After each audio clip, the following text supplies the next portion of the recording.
The Aftermath by Paige. Paralyzed by my problems and bleeding out bitterness, I feel like giving up.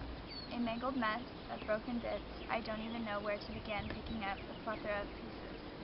The thought of being burned again scares me so much so that I have regretfully chosen to withdraw from the world.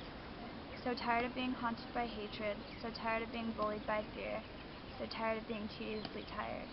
Despite feeling older than my actual age for as long as I can remember, I cannot seem to shed the feeling of being a little girl afraid of her father, secretly seeking his unattainable approval.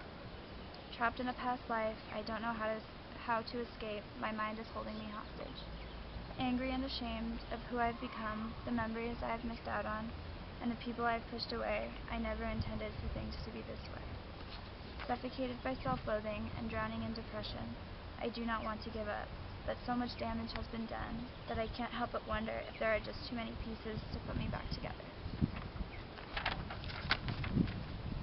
Scarred and scared. She is terrified of silence, has been, ever since she was a little girl. To her, noise just makes more sense. When it gets quiet, she often wonders what it would be like to still have her innocence, like an oyster that has been robbed of its precious pearl. She is terrified of silence.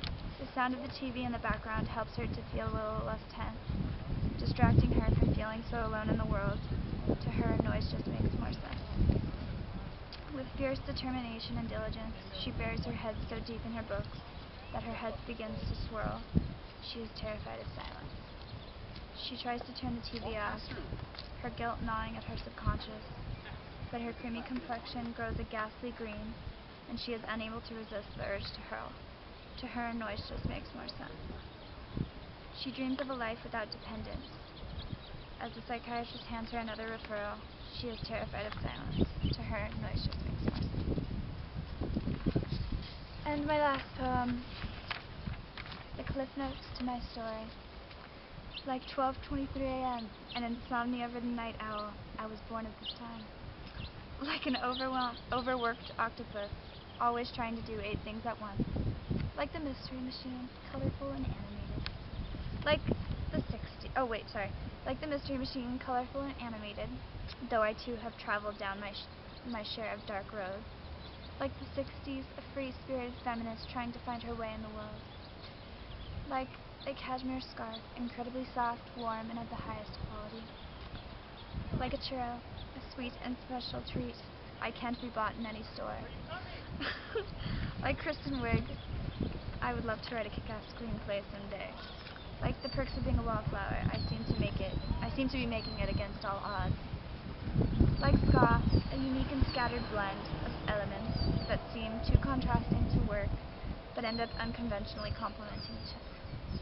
Like English, either you get me or you don't. Like bamboo, resilient and relentless, yet delicate and different, I continue to grow in spite of my toxic environment. Like aluminum, constantly being recycled. Like aloe vera, soothing the pain of those who get burned. Like anxiety, indecisive, consumed with fear, and difficult to treat with medication. Like Australia, my identity entangled in ambiguity. I am a caterpillar, wondering if I will ever become a butterfly.